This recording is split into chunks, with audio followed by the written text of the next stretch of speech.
En Navidad mi hermana dijo, no lleves a tu familia, son de clase baja y no están a mi nivel, pero los llevé, y cuando empezó a humillarlos dije, brindo por mi hermana mantenida que se cree rica, por cierto, dejaré de pagar tus lujos. Mi nombre es Andrés, y todo comenzó hace años, cuando aún era un joven lleno de ambiciones, pero con un corazón que cargaba más responsabilidades de las que debería. Mi familia siempre fue mi prioridad, especialmente mi hermana menor, Catalina. Desde pequeños, nuestros padres nos enseñaron el valor del esfuerzo, del trabajo duro, pero mientras yo abracé esas lecciones, Catalina parecía vivir en un mundo donde todo le llegaba sin esfuerzo alguno. Y, en gran parte, eso fue mi culpa.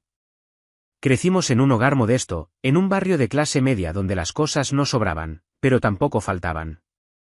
Mi padre era dentista y mi madre trabajaba como diseñadora, y con sus sacrificios, lograron darnos una educación decente y un techo donde dormir.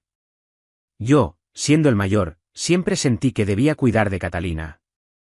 Ella era 5 años menor que yo, y desde niña tuvo esa chispa que hacía que todos la notaran, era carismática, ingeniosa y, hay que admitirlo, muy bonita. Pero también tenía un lado caprichoso que, con el tiempo, se convirtió en algo más, digamos, problemático. Cuando terminé la secundaria, trabajé duro para entrar a la universidad. Estudié ingeniería, y con los años, gracias a mi esfuerzo y un poco de suerte, logré construir una empresa de tecnología que despegó más rápido de lo que jamás imaginé. Para cuando tenía 30 años, mi vida había cambiado, tenía una casa propia, un buen coche y una cuenta bancaria que crecía cada año. Pero con el éxito también llegaron las responsabilidades. Mis padres ya no trabajaban tanto, y yo me aseguré de que vivieran cómodos. Y luego estaba Catalina. Catalina nunca mostró interés por estudiar o trabajar. Al principio, lo atribuí a su juventud.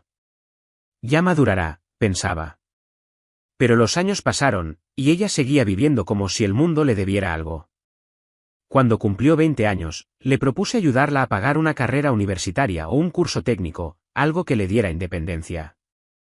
Pero ella siempre respondía lo mismo, Andrés, no te preocupes, yo no nací para trabajar en una oficina.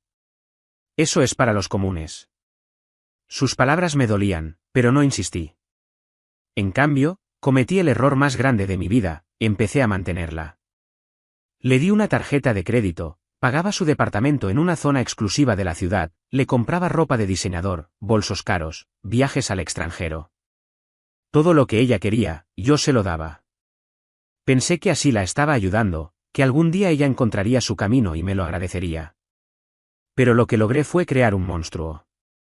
Catalina se convirtió en una persona prepotente, clasista, que miraba a los demás por encima del hombro. Se creía millonaria, pero en realidad, todo lo que tenía era mío. Y aunque en el fondo me dolía verla así, no sabía cómo detenerlo. Hasta que conocí a Laura. Laura entró en mi vida como un rayo de luz en medio de una tormenta. La conocí en un evento benéfico que mi empresa patrocinaba. Ella trabajaba como voluntaria, organizando la entrega de alimentos a familias necesitadas. No era el tipo de mujer que suele llamar la atención a primera vista, vestía sencillo, con una camiseta blanca y jeans, el cabello recogido en una coleta y sin una gota de maquillaje.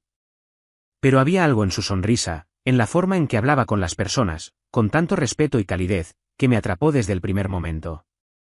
Esa noche, después del evento, me acerqué a ella para agradecerle su trabajo. Hablamos durante horas, y descubrí que Laura venía de una familia humilde, había crecido en un barrio modesto, pero su corazón era inmenso. No le importaba el dinero, las marcas o las apariencias. Lo que valoraba era la honestidad, la bondad y la familia. Me enamoré de ella casi de inmediato. Laura y yo empezamos a salir, y con el tiempo, nuestra relación se volvió seria. A los 2 años, nos casamos, y poco después tuvimos a nuestros 2 hijos, Sofía y Mateo. Ellos son mi mundo. Laura siempre insistió en criarlos con valores, para que nunca se sintieran superiores a nadie, a pesar de que yo podía darles todo lo que quisieran. Ella seguía siendo la misma, sencilla, con los pies en la tierra, siempre agradecida por lo que teníamos. Nunca me pidió un bolso caro, un coche de lujo o joyas. Lo único que quería era que estuviéramos juntos, que fuéramos felices. Y eso era exactamente lo que yo amaba de ella. Pero no todos compartían mi felicidad. Cuando presenté a Laura a Catalina, supe de inmediato que no se llevarían bien. Mi hermana la miró de arriba abajo, como si estuviera evaluando un objeto de segunda mano. Laura, con su amabilidad habitual, intentó ser cordial, pero Catalina apenas le respondió. Desde ese día, cada vez que se veían, mi hermana encontraba la manera de soltar comentarios hirientes.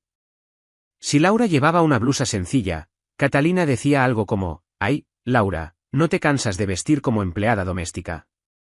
Si mis hijos jugaban con juguetes simples, Catalina se burlaba diciendo, «¿No les compras algo más decente, Andrés? Parecen niños de orfanato». Cada comentario era como una puñalada, pero Laura, con su paciencia infinita, nunca respondía. Yo, por mi parte, intentaba ignorarlo, pensando que Catalina cambiaría con el tiempo. Qué equivocado estaba. El punto de quiebre llegó un día antes de Navidad. Había organizado una cena navideña en casa de mis padres. Quería que fuera una noche especial, con toda la familia reunida, mis padres, Laura, mis hijos, Catalina y algunos tíos y primos. Era una tradición que amaba, y estaba emocionado por compartirla con mi familia. Pero ese día mi hermana Catalina me llamó, y me dijo, «Hermano, no lleves a tu familia a la cena navideña, son de clase baja y no están a mi nivel, solamente arruinarán la cena». Me sentí como si mi propia hermana me estuviera humillando a mí mismo, no iba a permitir que Catalina siguiera humillando a mi familia, así que solamente colgué y tenía un plan. Llegó el día de la cena navideña, y yo estaba decidido a no dejar que las palabras de Catalina arruinaran nuestro espíritu. Laura, como siempre, se preparó con entusiasmo desde temprano, mientras Sofía y Mateo se vestían con su ropa de sus caricaturas favoritas. Verlos tan felices, tan llenos de amor y libres de cualquier arrogancia, me llenaba el corazón de orgullo. Pero en el fondo, no podía ignorar la conversación con mi hermana. Sus palabras seguían resonando en mi cabeza. Llegamos a casa de mis padres temprano, con la casa oliendo a pavo asado y ponche navideño. Todo parecía perfecto, las luces del árbol parpadeaban, la música sonaba suave de fondo, y mis padres nos recibieron con abrazos cálidos. Laura estaba radiante, con un vestido sencillo pero elegante, y mis hijos corrían por la sala, riendo. Todo iba bien, hasta que llegó Catalina.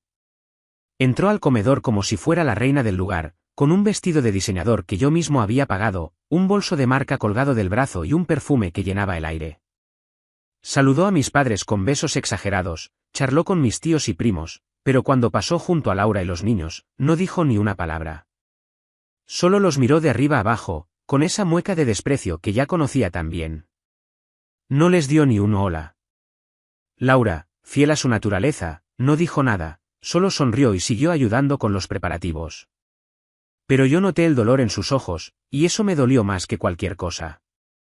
La cena transcurrió con una tensión que solo yo parecía notar al principio. Catalina se sentó al otro lado de la mesa, lejos de nosotros, y hablaba alto, presumiendo de un viaje reciente a Europa, de su nuevo bolso, de lo exclusivo que era su vida. Cada comentario era un dardo envenenado, dirigido a Laura y a mis hijos, aunque ella lo disfrazaba de charlas casuales. Mis padres intentaban mantener la paz, cambiando de tema, pero Catalina no paraba. Y entonces, después de la cena, mientras todos compartíamos un momento tranquilo, ella cruzó la línea. Estábamos sentados en la sala, con las copas de vino en la mano, cuando Catalina miró a Laura y dijo, con esa sonrisa venenosa suya, «Laura, querida, ¿no te cansas de vestir como si trabajaras en una tienda de segunda mano? No sé cómo Andrés te soporta. ¿Y esos niños? Dios, parecen sacados de un mercado. ¿No les compras nada decente?». Se rió, como si hubiera dicho algo ingenioso, y luego levantó su bolso, uno que costó miles de dólares, y añadió, «Yo no podría salir a la calle con menos que esto. Es cuestión de clase, ¿sabes?».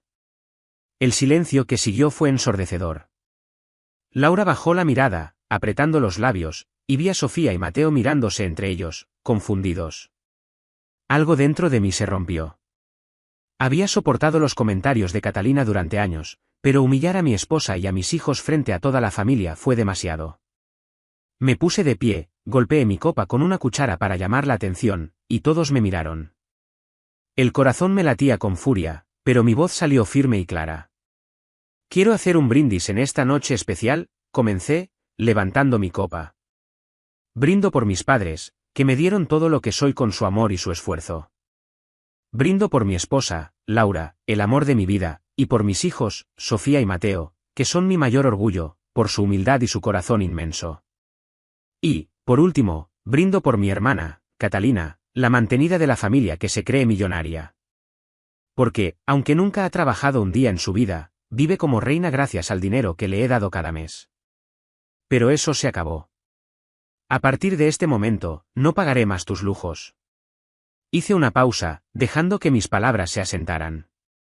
Catalina me miraba con los ojos abiertos como platos, su rostro pálido, como si no pudiera creer lo que estaba oyendo.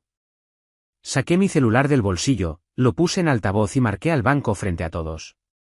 La voz del operador sonó clara en la sala. Buenas noches, ¿en qué puedo ayudarlo? Quiero cancelar todas las transferencias automáticas a la cuenta de Catalina Ramírez, dije, sin apartar la mirada de mi hermana. Ella se puso de pie, tambaleándose, y gritó, Andrés, no te atrevas. Pero seguí, confirmando mi identidad con el operador mientras todos en la sala observaban en un silencio atónito.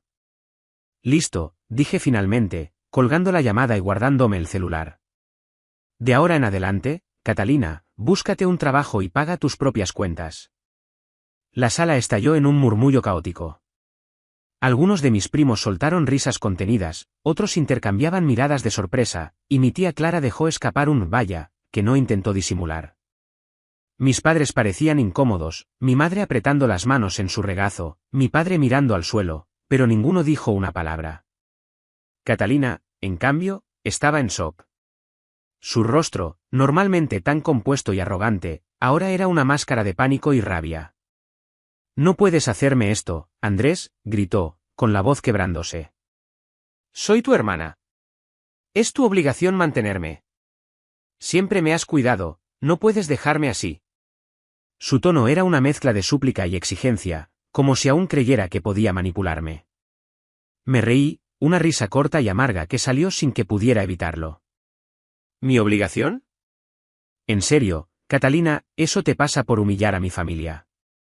Por burlarte de Laura, que es 1000 veces mejor persona que tú, y de mis hijos, que no merecen tus palabras venenosas.